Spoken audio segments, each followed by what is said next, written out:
puppets I did for the San Francisco World's Fair, I got a job at Disney's. That was about 1940. And I did worked in the special effects and model department. I made a puppet of Pinocchio for the animators to study the movement of a string puppet.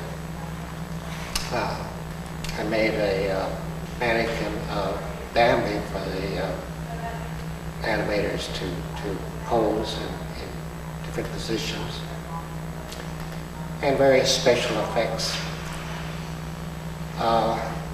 Then I was laid up for a year with polio, and after that I worked for George Powell Puppet Tunes doing stop motion puppets.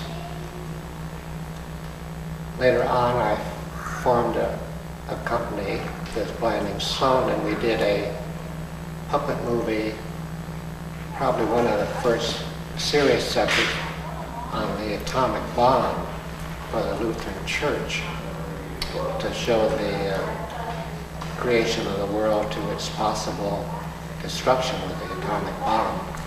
And it was premiered in Washington, D.C. in Constitution Hall. Then I formed another company with Gene Warren and Tim Barr, and we did special effects. The first one was Tom Thumb, George Powell production, and then A Time Machine, Seven Faces of Dr. Lau, and The Wonderful World of Brothers Grimm. Also at that time I did the mask for the ballet sequence of The King and I, and also the mask for the ballet sequence of Can Can, which had Juliet Prowse and Shirley MacLaine. Mm-hmm. When you work on the masks and on the puppets, how do you come about getting those? Do you, is it from your imagination? How do you create? As far as The King and I, they were really taken from designs of the actual Siamese dancing masks. Now I understand that you contributed to Star Trek as well. Yes, I did a lot of the monsters and tricorders and communicators and phasers for the first series of Star Trek. Mm-hmm. We also did a lot of monsters and costumes for Outer Limits. Oh, Outer Limits, fine. Was there any particular production that was more fun than the others? What is the one that? Well, Say, Emily. Both Star Trek and Outer Limits were very short schedules and very low budgets. So we would sometimes have to make a life mask of an actor, and in like 2 weeks' time make the mask. Mm-hmm. Or come up with some kind of a monster like a swarm of giant ants, man-eating plants or whatever. Okay, Mr. Chang, what is art? You're asking me what art is. That covers just about anything these days. There are graphic arts and sculptured arts, plastic arts. I'm more comfortable with working with three-dimensional things. And my style can be from quite realistic to abstract. But I like abstract in a way, playing with forms, shadows, planes. We stopped where you were talking about abstract art in terms of what you do. I like to do abstract forms. Of course, the term abstract is abstract from something real, but I also like to do abstract forms that don't relate to anything real. Mr. Chang, what do you think is the function of art? The function of art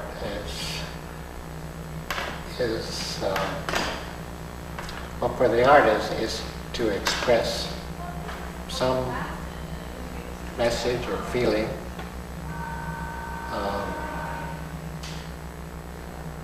to provoke thought or feeling. It can be sadness or joy or love. So do you think that's the role of the artist, is to reflect them? Well, for me, I like to do things that bring out the feeling of love or joy that the artist might want to express. Fear or violence or political things. That just doesn't happen to be what I'm interested in as far as the arts are concerned. So you were saying that you first saw the peninsula in 71, in 1971? I started doing sculpture when I moved here to the peninsula. My first subjects were endangered species, and I showed them to some of the galleries and they were interested, so I branched out and did many other subjects. Probably this subject that has been most popular for me has been a dragon, and since then I've made several versions of dragons. Now, what were your first impressions of the peninsula when you first came here? Oh, I love this area. We moved away from Southern California to get away from the traffic and the smog. So you find this area as being real conducive to your work? Oh, certainly. I love the smaller community and the people here. Now, if I was a young person and I came to you and I said, I want to be an artist, this is something I've always wanted to do, but my parents think I'm crazy, what would you say to me? I've been asked by young people who wanted to get into special effects or to do artwork, and I have no formula for that. My career has been, in a way, accidental. The thing is to work at it, and in the arts, I probably shouldn't be too concerned with making a living at it, at least for the beginning. You may have to work at McDonald's or something else to make a living, but to keep on with the art. One of our interviews, we were talking to a historian, art historian, who was saying that it's very important for a person who's going into the arts to not only study the artist's work, but the lives of the artist. What do you think of that? I mean, do you think it's important for someone to learn more about the artist and their life?